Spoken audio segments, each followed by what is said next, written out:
जय माता दी मित्रों। बड़ों को प्रणाम और छोटों को प्यार। आज हम सोमवार की व्रत कथा का श्रवण करेंगे। मन को शांत और कथा को धैर्य से सुने।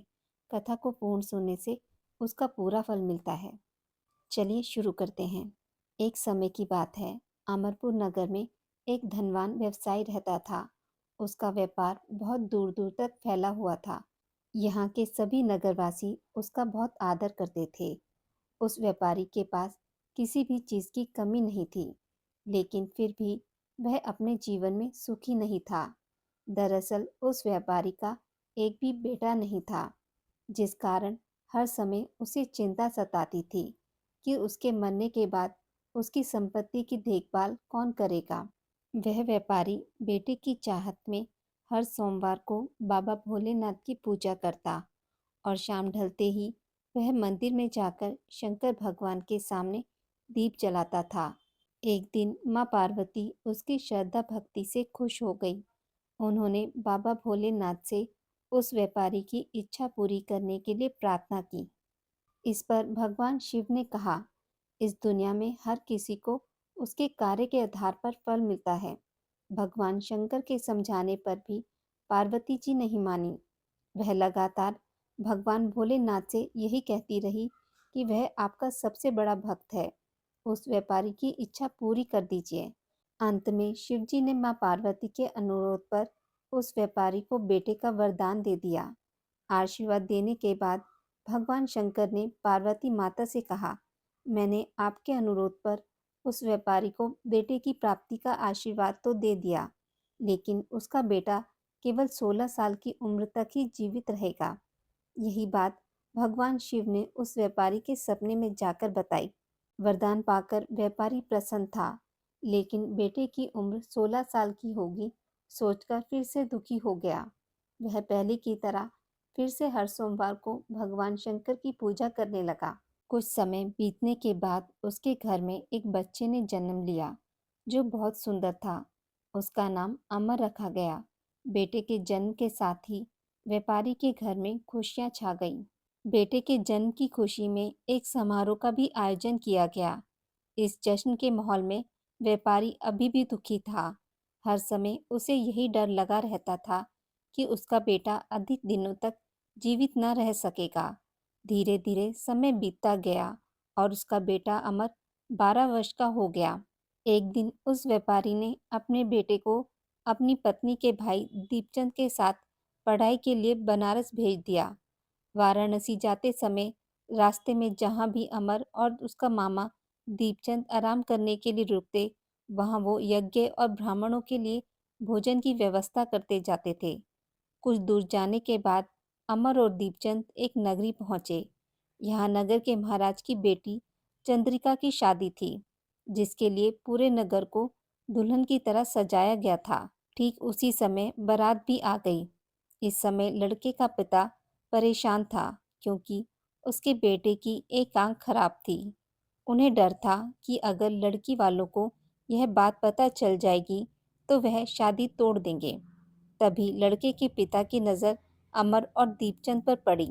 लड़के के पिता के मन में तुरंत यह ख्याल आया कि क्यों ना अमर को ही दूल्हा बनाकर शादी के मंडप में बैठा दिया जाए। एक बार जब उसका विवाह राजकुमारी से हो जाएगा तो फिर वह उसके बाद उसे कुछ पैसे देकर वहां से विदा कर देंगे। फिर राजकुमारी और अपने बेटे को अपने घर ले आएंगे। लड़के के पिता ने बिना देरी किए दीपचंद से इस बारे में बात की और धन का प्रस्ताव रखा।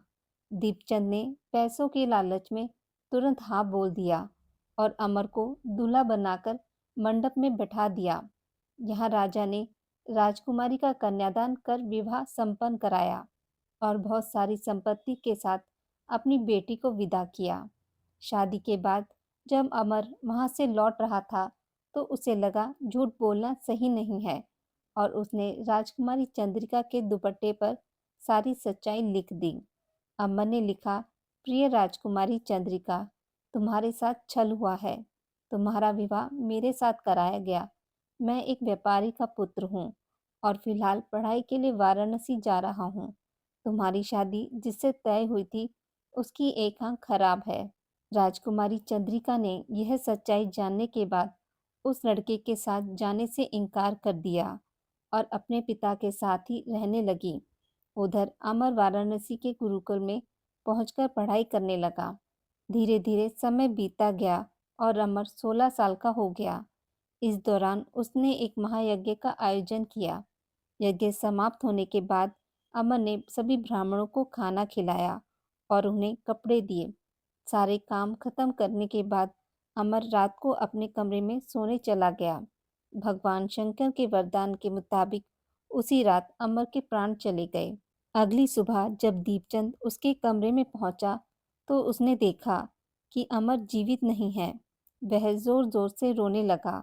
उसके रोने की आवाज सुनकर आसपास के सभी लोग वहां इकट्ठे हो गए और अपना दुख जताने लगे।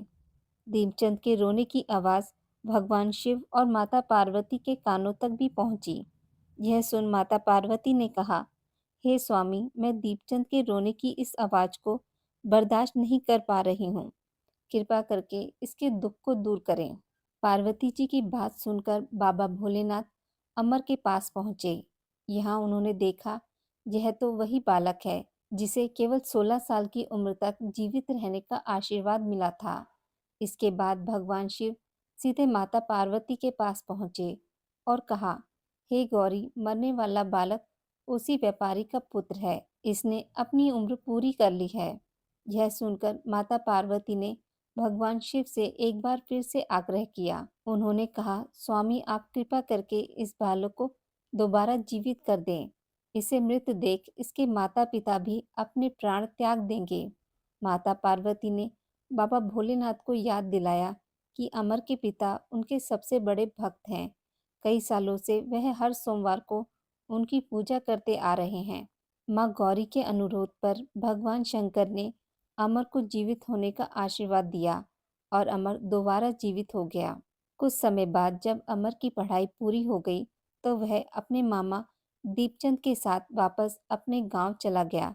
चलते चलते दोनों उसी नगरी में पहुंचे जहां राजकुमारी चंद्रिका से उसका विवाह हुआ था। यहाँ पहुंचकर अमर ने महायज्ञ किया।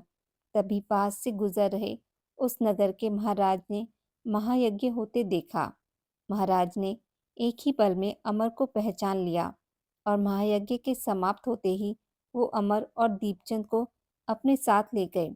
कुछ दिनों तक उन्होंने अमर और दीपचंद को अपने महल में ही रखा।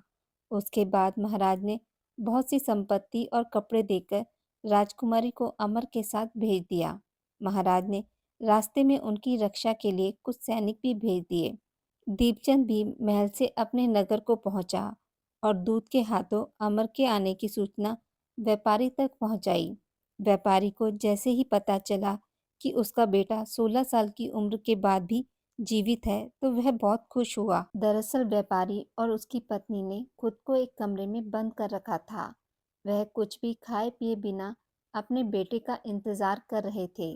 दोनों ने यह प्रण लिया था कि अगर उन्हें अपने बेटे की मौत की खबर मिली तो वह भी अपनी जान दे देंगे। दूत की बात सुनकर व्यापारी और उसकी पत्नी नगर के अन्य लोगों के साथ अपने बेटे के स्वागत के लिए नगर के गेट के पास पहुंचे। यहाँ उसे पता चला कि उसके बेटे की शादी एक राजकुमारी से हुई है। वह दोनों साथ में आए हैं तो उनकी खुशी दोगुनी हो गई। बेटे और बहू का स्वागत उसने काफी धूमधाम से किया। उसी रात एक बार फिर बाबा भोलेनाथ व्यापारी के सपने में आए और कहा, मैं तुम्हारी भक्ति से खुश हूँ। हर सोमवार को तुम मेरी पूजा करते हो, इसलिए मैंने तुम्हारे बेटे को लंबी उम्र का वरदान दिया है। भगवान शिव की यह बातें सुनने के बाद व्यापारी बहुत खुश हुआ। बेटे का जीवन वापस मिलने के बाद भी व्यापारी हर सोमवार को भगवान शिव जी की आराधना करता रहा। इससे भगवान शिव और माता पार्वती की कृपा व्यापारी के घर में बनी रही।